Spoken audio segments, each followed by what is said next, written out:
ভারতের বনেদি ব্যবসায়ী প্রয়াত ধীরুভাই আম্বানির দুই ছেলের একজন মুকেশ আম্বানি এখন এশিয়ার শীর্ষ ধনী। আর ছোট ছেলে অনিল আম্বানিকে ফ্রড বা প্রতারক ঘোষণা করেছে state bank of India SBI. পাশাপাশি তার মালিকানাধীন কোম্পানি রিলায়েন্স কমিউনিকেশনসকেও ফ্রড ঘোষণা করা হয়েছে। জাতীয়ভাবে প্রতারক ঘোষিত অনিলের বিরুদ্ধে মামলা দায়েরের প্রক্রিয়া শুরু করেছে central bureau of investigation CBI. ভারতীয় আর্থিক গোয়েন্দা সংস্থা এনফোর্সমেন্ট ডিরেক্টরেট ইডি জানিয়েছে, অনিল আম্বানি রিলায়েন্স কমিউনিকেশনস লিমিটেড প্রায় 14,000 কোটি রুপির ঋণ জালিয়াতি করেছে। রিজার্ভ ব্যাংক অফ ইন্ডিয়ার নির্দেশিকা অনুসরণ করে গত 24 June state bank of India Reliance communications এবং এর প্রমোটর অনিল আম্বানিকে প্রতারক শ্রেণীভুক্ত করেছে। এই নির্দেশিকাটি হল ফ্রড রিস্ক ম্যানেজমেন্ট বিষয়ক মাস্টার ডাইরেকশন। এটি প্রণয়ন করেছিলেন আরবিআই এর সাবেক গভর্নর রঘুরাম গোবিন্দ রাজন। ঋণখেলাপিদের উপর পারিবারিক ও সামাজিক চাপ সৃষ্টি করতেই নন্দিদয় অর্থনীতিবিদ ফ্রড ঘোষণার এ নীতি গ্রহণ করেছিলেন। কেন্দ্রীয় ব্যাংক ঘোষিত প্রতারক কুখ্যাতি থেকে বাঁচতে ভারতের অনেক ঋণখেলাপি ব্যাংকের অর্থ ফেরত দিয়েছেন। এতে দেশটির খেলাপি ঋণের হার দ্রুত গতিতে কমেছে। 2017 সালেও যেখানে ভারতের ব্যাংক খাতে খেলাপি ঋণের হার ছিল 12%, সেটি এখন 2% ঘরে নেমে এসেছে। ভারতের ব্যাংক খাতে খেলাপি ঋণের হার ব্যাপক মাত্রায় কমে এলেও বাংলাদেশে এর সম্পূর্ণ বিপরীত চিত্র। 2009 সাল পরবর্তী সময় থেকেই দেশে খেলাপি ঋণের পরিমাণ ও হার ধারাবাহিক গতিতে বেড়েছে। তবে সবচেয়ে বেশি খেলাপি ঋণ বেড়েছে গত 2 বছরে।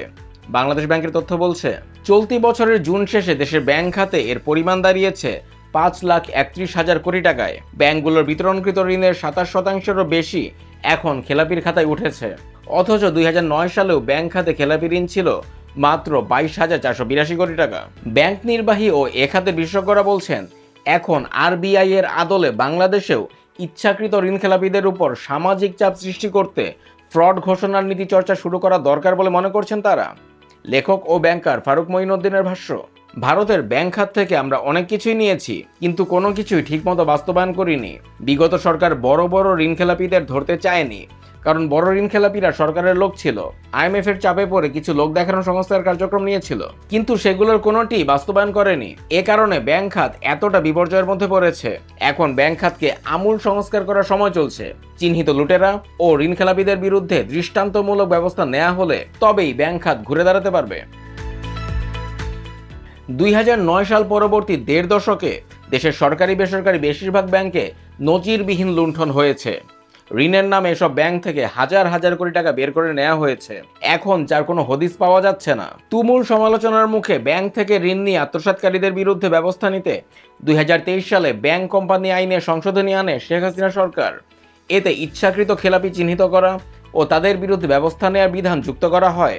এরপর কেন্দ্রীয় ব্যাংক থেকে এ সংক্রান্ত একটি প্রজ্ঞাপন জারি হলেও এখন পর্যন্ত দেশের কোনো ঋণখেলাপিকেই ইচ্ছাকৃত হিসেবে চিহ্নিত করা হয়নি। ইচ্ছাকৃত ঋণখেলাপি চিহ্নিত না করতে পারার বিষয়ে জানতে চাইলে মিউচুয়াল ট্রাস্ট ব্যাংকের ব্যবস্থাপনা পরিচালক সৈয়দ মাহবুবুর রহমান বণিক বার্তাকে বলেন, ব্যাংক থেকে টাকা নিয়ে যারা ইচ্ছাকৃতভাবে ফেরত দিচ্ছে না, বিগত সময় তারা সীমাহীন প্রভাব প্রতিপত্তির অধিকারী ছিলেন। তাদের বিরুদ্ধে ব্যবস্থা নেওয়ার ক্ষমতা অনেক ব্যাংকেরই ছিল না। এ কারণে আইনে যুক্ত হওয়ার পরও ইচ্ছাকৃত ঋণখেলাপি চিহ্নিত করার উদ্যোগ এগোয়নি। এখন ব্যাংকগুলো এ বিষয়ে উদ্যোগ নিচ্ছে, কিছু চিঠি চালাচালি চলছে। সমস্যা হলো, ইচ্ছাকৃত ঋণখেলাপিদের অনেকেই দেশ ছেড়ে পালিয়ে গেছে, আবার কেউ কেউ এখন জেলে। ভারতের কেন্দ্রীয় ব্যাংকের আদলে বাংলাদেশেও ফ্রড ঘোষণার নীতি চালু করা দরকার বলে মনে করেন এ শীর্ষ নির্বাহী। তিনি বলেন, আমাদের ব্যাংক খাতে খেলাপি ঋণ অসহনীয় পর্যায়ে চলে গেছে। খেলাপিদের কাছ থেকে টাকা আদায় রাষ্ট্রের সব পক্ষকে এক হতে হবে, কারণ ব্যাংকগুলো সাধারণ মানুষের কাছ থেকে সংগৃহীত আমানত থেকেই ঋণ বিতরণ করেছে। বাংলাদেশ ব্যাংকের নির্বাহী পরিচালক ও মুখপাত্র আরিফ হোসেন খানও বলছেন, দেশের ব্যাংক খাত থেকে ঋণ নেয়া বড় গ্রাহকদের অনেকেই এখন লাপাত্তা। তাদের কাছ থেকে ব্যাংকের অর্থ আদায়কেই এখন বড় চ্যালেঞ্জ মনে করছেন তিনি। বণিক বার্তাকে তিনি বলেন, বিগত সময়ে ব্যাংক থেকে ঋণ নেয়া বড় গ্রাহকদের অনেককে এখন খুঁজে পাওয়া যাচ্ছে না। তাদের ঋণ খেলাপি হয়ে যাওয়ায় দেশের ব্যাংক খাতে খেলাপি ঋণ এতটা বেড়ে গেছে। কেন্দ্রীয় ব্যাংকের পক্ষ থেকে ব্যাংক খাত সংস্কারে নানা ধরনের উদ্যোগ নেওয়া হচ্ছে। আশা করছি সংস্কার শেষে ব্যাংক খাত ঘুরে দাঁড়াতে পারবে।